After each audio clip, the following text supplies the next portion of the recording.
आवडे दिवसी तो एका प्रकार नामाचा उच्चार रात्रंदिन आवडे दिवसी तो एका प्रकार तुळसी माळ गळा गोपी चंदन टिया तुळसी माळ गळा गोपी चंदन टिया हृदयी कळवा वैष्णवांचा हृदयी कळवा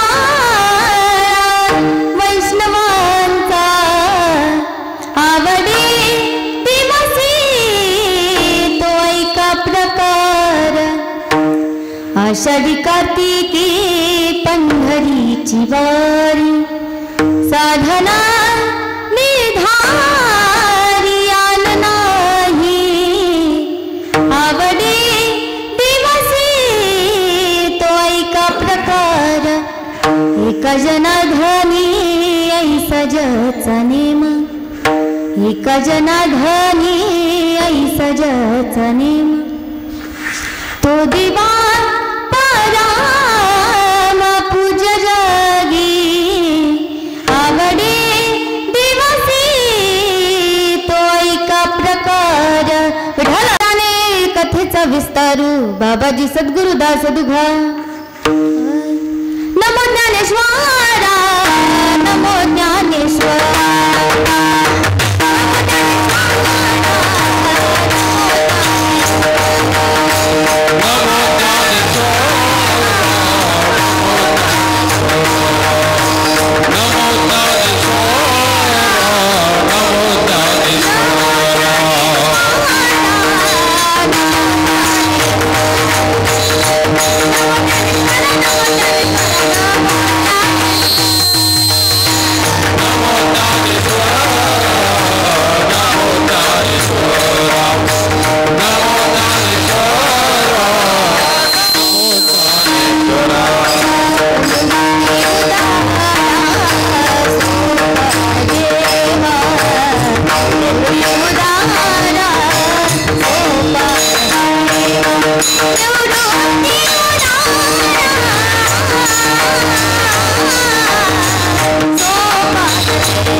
सचिदानंद रूपाय विश्वोत्पत्त्यादि हेतवे तापत्रय विनाशाय श्री कृष्णार्जुन वयं नमः श्री गुरुचरणा सरोज रजा निज मन मुकुर सुधारी बरनौ रघुबल विमल जसु जोदायक फलचारी बुद्धिहीन तनु जानिके सुमिरो पवन कुमार बल बुद्धि विद्या देहु मोहि हरौ कलेश विकार आइए महाराज विराज आइए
भगवंत भक्त श्रीमंत संत ज्यांना शांतीचे सागर असं म्हणून ओळखलं जातं असे असणाऱ्या शांती ब्रह्म एकनाथ महाराज यांचा फार चरणांचा नसून फक्त 4 चरणांचा उत्कृष्ट अभंग सर्वांना रुचेल पचेल कळेल असभंग आज सेवेकरता निवडलाय.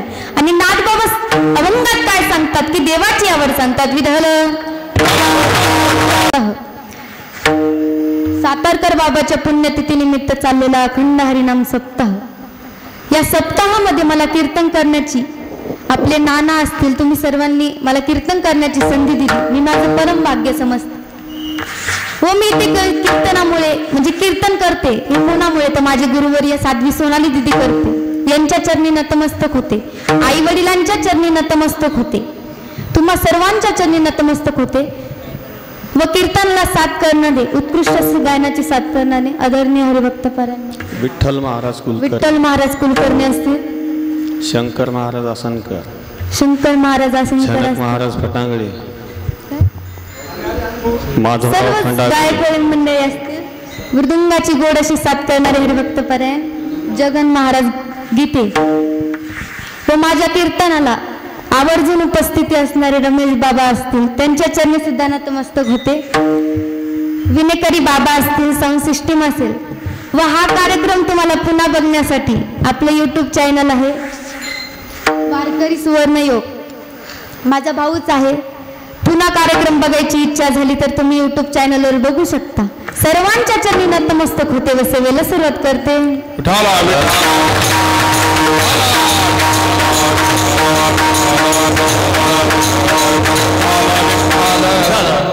अभंग कोणाचा आहे मला बोलत चला. मी बोलल्याशिवाय कीर्तन करत नाही. अभंग कोणाचा आहे? नाथबाबांचा. नाथबाबा कोण होते? नाथबाबा कोण होते? नाथरायांचा अधिकार काय होता हे आपण अगोदर पाहू. नाथरायांच्या जीवनामध्ये आपल्याला त्रिवेणी संगम पाहायला मिळतो. माझे नाथबाबा शांत श्रीमंत आणि संत होते. शांत किती होते तर नाथराय दररोज प्रमाणे स्नानाला जात होते गंगेवर. एक यवन चिंचेच्या झाडावर बसला. नाथराय परत येत होते. यवन पान खाऊन नाथरायांच्या अंगावर थुंकला. नाथराय त्याला काहीच बोलले नाही. नाथराय परत स्नानाला गेले. परत आले. परत हात थुंकला. परत नाथराय स्नानाला गेले. असं एकदा नाही दोनदा नाही 100 वेळेस नाही तर तिब्बल 108 वेळा नाथरायांच्या अंगावर तो थुंकला. शेवटी तो झाडाच्या खाली उतरला व नाथरायांच्या साष्टांग दंडवत घातला. नाथरायांनी त्याला प्रसाद देऊन मुक्त केले. यवनांगावरी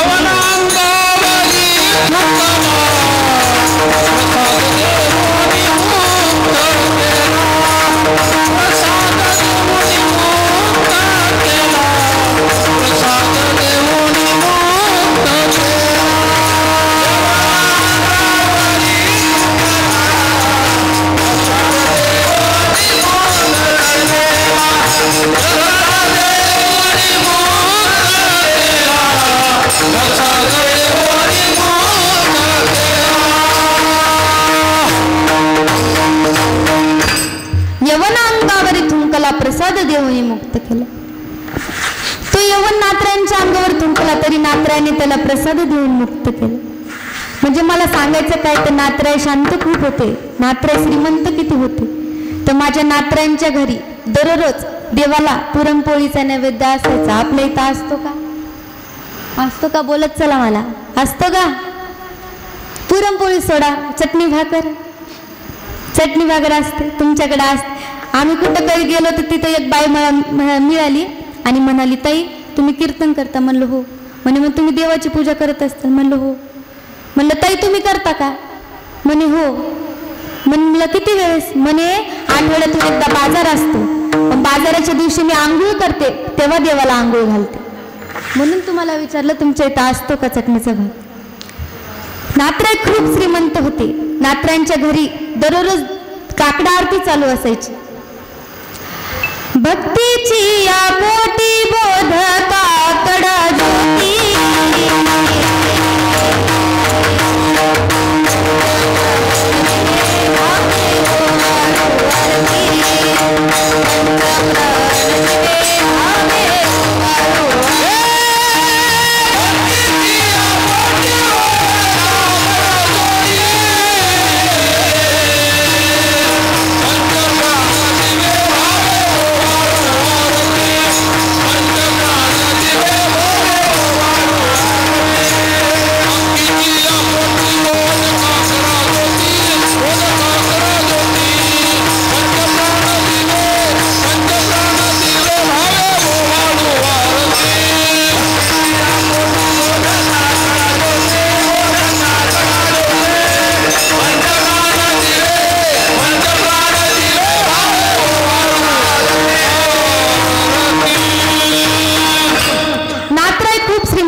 नात्र्यांच्या घरी रात्रीच्या वेळी चोरी करण्याकरिता गेले होते. प्रत्येकाने गठुडे भरले, प्रत्येक एकमेकांना उचलून देत होता. शेवटचा तसाच राहिला.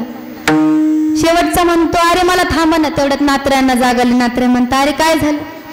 ते म्हणलं, मी उचलून देऊ का? नात्र्या काय म्हणतात, मी उचलून देऊ का? म्हणजे नात्र्यांची श्रीमंती किती होती. ही झाली नात्र्यांची श्रीमंती. व नात्रा संत कसे होते तर जगाचा मालक भगवान परमात्मा, ज्याच्या वृक्षशिवे सत्यशिवे वृक्षाचं पान देखील हलत नाही. तुझी या सत्यने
वृक्षाचं पान देखील हलत नाही, तो भगवान परमात्मा नात्र्यांच्या घडी कावडीने पाणी भरतो. कावडीने पाणी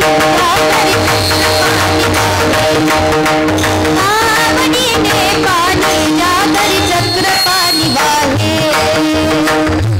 भक्ती भावे लीलावंती त्याचे पाहे. अनन्य भक्ती भावे लीलावंती त्याचे पाहे.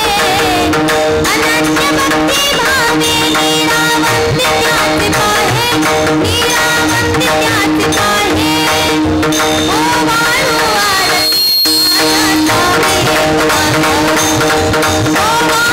आरती माझ्या नावे एकनाथ.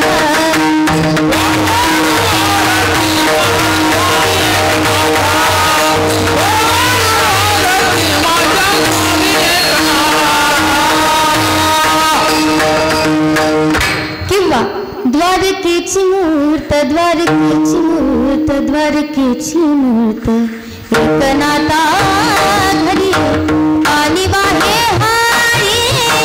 कामानीने पाणी वाहे हारी. कामानीने श्रीखंड्या चंदन श्रीखंड्या चंदन श्रीखंड्या चंदन गाडोनी करी. श्रीखंड्या चंदन श्रीखंड्या चंदन श्रीखंड्या चंदन गाडोनी करी. तो भगवान परमात्मा नात्र्यांच्या घरी राबतो. 36 वर्ष कावडीने पाणी भरतो. तुम्ही म्हणाल 36 वर्ष काय केलं, तर 12 वर्ष चंदन घासली, 12 वर्ष धुणं धुतली व उरलेली 12 वर्ष नात्र भगवान परमात्मा नात्र्यांच्या घरी पाणी भरतो. अहो नात्र संत म्हणजे इतके भारी संत होते. नात्र्यांनी जाता जाता आपल्याला एकनाथी भागवत दिलं, एकनाथी हरिपाठ दिला, रुक्मिणी स्वयंवर दिलं, नवे नवे ग्रंथ दिले. नात्र्यांनी कुटभंग देखील दिले. पण कुटभंग अवघड असतात, कुटभंग लवकर समजत नाही. म्हणून नात्र्यांनी कशाची रचना केली? हा बोलत चला मला, कशाची रचना केली? भारुडाची. ऐकायची का भारुड? हा ह्या शेजारणीनं ह्या शेजारणीनं बरं नाही केलं ग बयो. मला पंढरीला गेलं ग बयो.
मी भारूड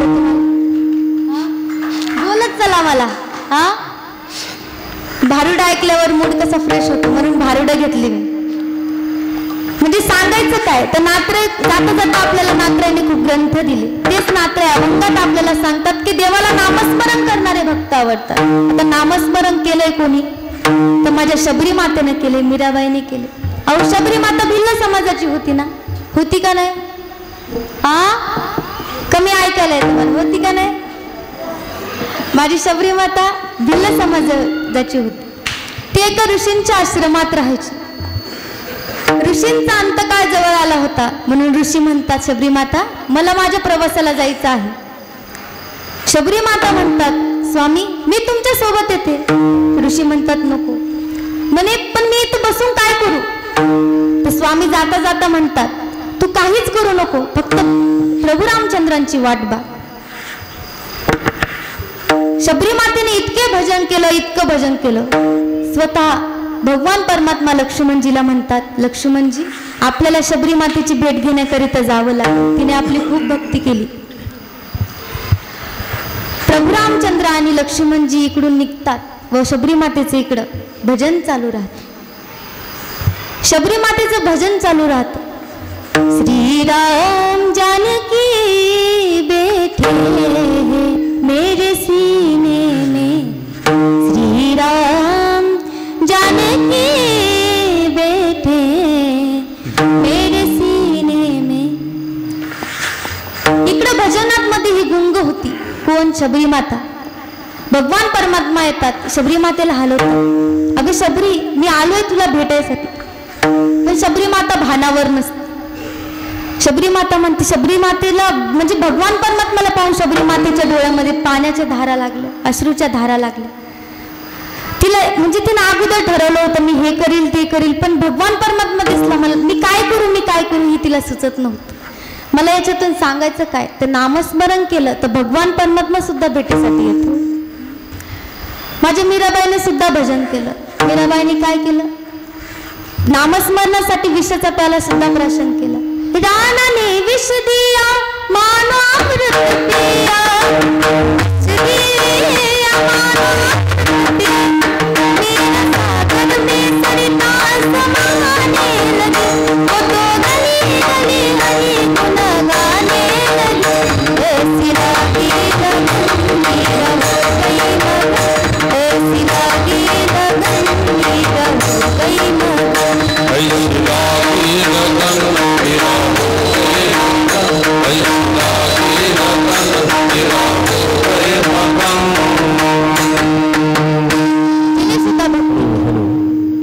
नाट्य अभंगात सांगतात की देवाला नामस्मरण करणारे भक्त आवडतात. त्याच अभंगाचं प्रथम Oh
आवडे देवासी तो ऐका प्रकार, नामाचा उच्चार रात्रंदिवस. नाथबाबा सांगतात की देवाला नामस्मरण करणारे भक्त आवडतात. आवडे देवासी, पहिला शब्द काय आला? आवड. तर आवड ही प्रत्येकाची वेगळी आहे. महिलांची आवड वेगळी आहे, पुरुषांची वेगळी आहे, तरुण मंडळींची आवड वेगळी आहे, संतांची आवड वेगळी आहे आणि देवाची आवड वेगळी. आणि छोट्या मुलांची सुद्धा आवड आहे. छोटे मुलं काय करतात तर खोड्या करतात. अशीच मी एकदा कीर्तनाला गेले. कधीच न बोलवणारा पाटील मला कीर्तनाला, कीर्तन झालं, कीर्तनाला आला. बघ म्हणाला, ताई ताई चहा प्यायला चला ना. म्हणलं चला, पाटील बय मान मोडता येत नाही, कसं पुन्हा तारीख भेटते ना. मग म्हणलं चला. औक्षण वगैरे केलं, घरात गेले, बसले. त्यांचा मुलगा आला, माझ्या शेजारी बसला, उचापात्या करू लागला. मग त्याला हळूच चिमटा घेतला, ते बाजूला जाऊन बसला. पाटील भाऊ मालकीनबाईला म्हणतात, मालकीनबाई ताई आलाय, चहा आणा. मालकीनबाईनं चहा आणला. मी चहा पित होते, तोच मुलगा परत आला. मी इकडून चहा प्यायचे, ते तिकडून तोंड लावायचं. मी इकडून चहा प्यायचे, मी ते तिकडून तोंड लावायचं. आणि पहिलेच होते हिवाळ्याचे दिवस. मी म्हणलं, बाबा तू बशीत पी, मी कपात पिते. मी काय म्हणलं, बाबा तू बशीत पी, मी कपात पिते. नाही म्हणे, मला तुमच्या सोबतच प्यायचं. म्हणलं, मग तू कपात पी, मी बशीत पिते. म्हणे, ताई मला तुमच्या सोबतच प्यायचं. मी असा ठोक आवडला, असा ठोक आवडला. पुन्हा आलं. नाही म्हणे, ताई ते रडायला लागलं. पाटील भाऊ म्हणतात, जाऊ द्या ना, लहान पोरगे, पिऊ द्या ना. पिऊ दिलं. सर्दीचे दिवस होते, त्याला सर्दी झाली. जसा चहाची वाफ जशी त्याच्या नाकात गेली, तशी धपकन चहा. मला इतकी किळस आली. मी काय आता काय म्हणता येत नाही. पाटील भाऊचं घर होतं. मी काय म्हणले नाही, ऐकून घेतलं, बघितलं, शांत बसलं. पुन्हा म्हणलं, पाटील भाऊ तुम्हाला असे सोन्याचे तुकडे किती आहेत? सोन्याचे तुकडे म्हणल्यावर पाटील भाऊच्या तडकन 2 गुंडाच सुटल्या. म्हणजे ताई तुमच्या आशीर्वादानं फक्त 2च आहेत. म्हणलं, एक इथं हे करते, दुसरं कुठे? म्हणे, तुमच्या बुटात पाणी वाटते. विठ्ठल विठ्ठल.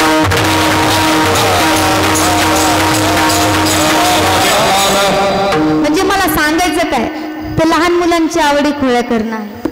तर महिलांची आवड काय? तर महिलांना काय आवडतं? सोनं आवडतं का?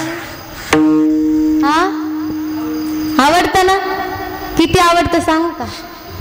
हा, बोलत चला मला. हा, एकदा संक्रांतीची वेळ होती. संक्रांतीचा काळ होता. एक बाई तिच्या नवऱ्याला म्हणाली, अहो संक्रांत आली. हा म्हणला, काय झालं? म्हणे, मला 10 तोळ्याची नथ घ्यायची. आता 10 तोळ्याची नथ असती का? हा, असती का? म्हणे, मला 10 तोळ्याची नथ घ्यायची. हा म्हणला, बाई तुला मागच्या वर्षीच 5 तोळ्याची नथ आणली, ती घाल, आपण साडी घेऊ, पैठणी घेऊ. म्हणजे नाही, मला 10 तोळ्याची नथच पाहिजे. आता ते स्त्रीचा हट्ट हा मोडता येत नाही, म्हणून हा दुकानात गेला व 10 तोळ्याची नथ आणली. ती एक तर भानकुदळ बाई होती, कधीच न बोलणारी, कधीच कोणाला न बोलणारी. स्वतःहून तर कधीच बोलत नव्हती, पण दुसऱ्या बाया सुद्धा तिला कधीच बोलत नव्हती.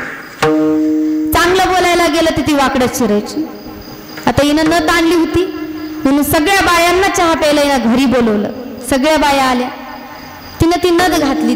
तिची नागपुडी अशी खाली यायची. तिनं दोरी बांधून वर हे केली. तिनं दोरी बांधून वर टांगली आणि बायांना सकू श्यामल ज्या कोणी बाया असतील त्यांना चहा देत होती ना, अशी नथ दाखवतात. अहो श्यामल ताई माझ्या आहे ना, यांनी नथ 10 तोळ्याची आणली. आता दुसऱ्याचं पाहुणीला हे होतं ना, फक्त बघितलं म्हणे, ताई खूपच छान आहे, असं आहे तसं आहे. तोंडावर बाया गोड बोलतात. त्या घराचा उंबरटा ओलांडला आणि ती बाई दुसऱ्या बाईला म्हणते, म्हशीत व्यसन घातलीसारखी दिसत होती. काय म्हणाली? म्हशीत व्यसन घातलीसारखी दिसत होती. सगळं झालं, सगळं कार्यक्रम झाला चहा पिण्याचा. उद्याची होती संक्रांत. सगळं आवरलं, सगळं शृंगार केला. सगळ्या बाया जात होत्या. बायाईला आवाज देत होत्या, अगं सकू चल ना. ही म्हणते, तुम्ही व्हा पुढं, मी आले. हिनं सगळा शृंगार केला, साडी नेसली, कंबरपट्टा लावला. किती शृंगार केला? पुतळ्या डोरला साकळ्या पुतळ्या डोरला साकळ्या हातात नत घालून सगळा थाटमाट करून नेसले गा नेसले गा नेसले नेसले नेसले गा नेसले गा शालू पैठण जा नेसले गा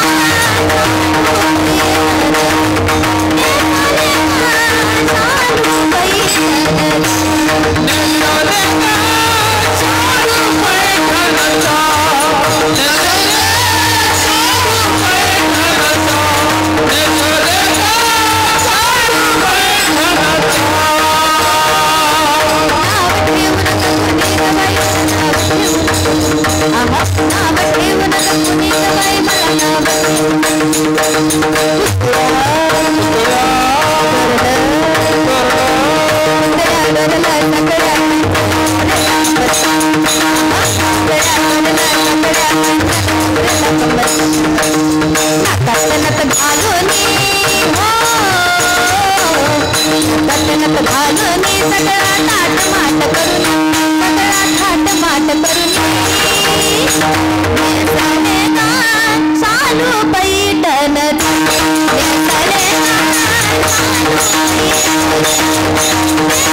तिने सगळा शृंगार केला, कंबरपट्टा घातला, डोरलं घातलं, पुतळ्या घातल्या, सगळं घातलं. राहिली काय होती? नथ. सगळ्या बाया हिच्या नवऱ्याला पारावर बसलेला होता. हा म्हणे आहो आमची कुठे गेली? हे बाया त्याला म्हणायला लागले आहो तुमची म्हणली तुम्ही व्हा पुढं मी आले. आता आपली दिसेना म्हणल्यावर वाटतं ना तुम्हाला आपली दिसेना या बाया दिसेना. हा पटकन पारावरून उडी मारली घरी गेला. ती म्हणली हा म्हणला काय झालं? म्हणे माझी सापडली नाही. म्हणे काय? म्हणे तुम्ही आणली होती. म्हणे काय? म्हणे तुम्ही कालच आणली होती. म्हणे काय? त्याची आत्ता ट्यूबलाईट पेटली. म्हणे नथ का? म्हणे हो. म्हणे सापडतच नाही. म्हणे अगं बघ इथं कुठं असेल. तिने सगळं घर पार्टलं घातलं पण नथ कुठं सापडेना. म्हणे तुम्ही बघा ना यांनी सुद्धा सगळं घर पालतं घातलं पण नथ कुठं दिसेनाच ना. हा म्हणला मला तीच पाहिजे. हे हा काय म्हणला तू 5 तोळ्याची घाल तुला पुढच्या वर्षी पुन्हा 20 तोळ्याची करू आपण. ती म्हणली नाही मला तीच पाहिजे. तुम्ही दुकानात जा मला ती आणून द्या मला सांगू नका. हा म्हणला जाऊ दे मला चहा कर मी तुला नथ आणून देतो.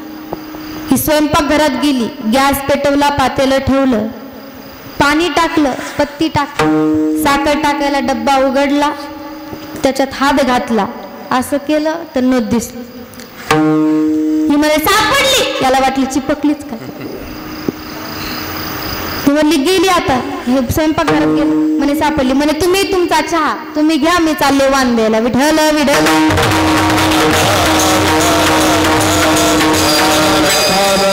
मला याच्यातून सांगायचं काय की महिलांना सोनं खूप आवडतं. त्या सोन्यासाठी जीव द्यायला साड्या तर इतक्या आवडतात बाबा. एका ठिकाणी ऐकलं ती बाई कपाट उघडायला लागली. ती भडा भडा भडा भडा साड्या अंगावरच पडल्या. ती बाई गुदगुरून मेली ना. काय बघता म्हणजे इतकं आवडतं सोनं साड्या. महिलांना याची आवड खूप आहे. पुरुषांची आवड पारावर बसायचं आणि मोठ्या मोठ्यानं गप्पा मारायच्या. फाडून टाकील हाय का नाही. आणि घरात आलं मियाव होतं ना. पुरुषांची आवड कडक इस्त्रीचे कपडे घालायचे, कडकदार मिशा, पारावर बसायचं, गप्पा हाणायचे. ही झाली पुरुषांची आवड. आता संतांना काय आवडतं तर संतांना जो वाम मानणारी जाणारा जीव आहे त्याला चांगल्या मार्गावर आणा. संत जागोजाग त्याला जागी करतात. जग जोगी जाग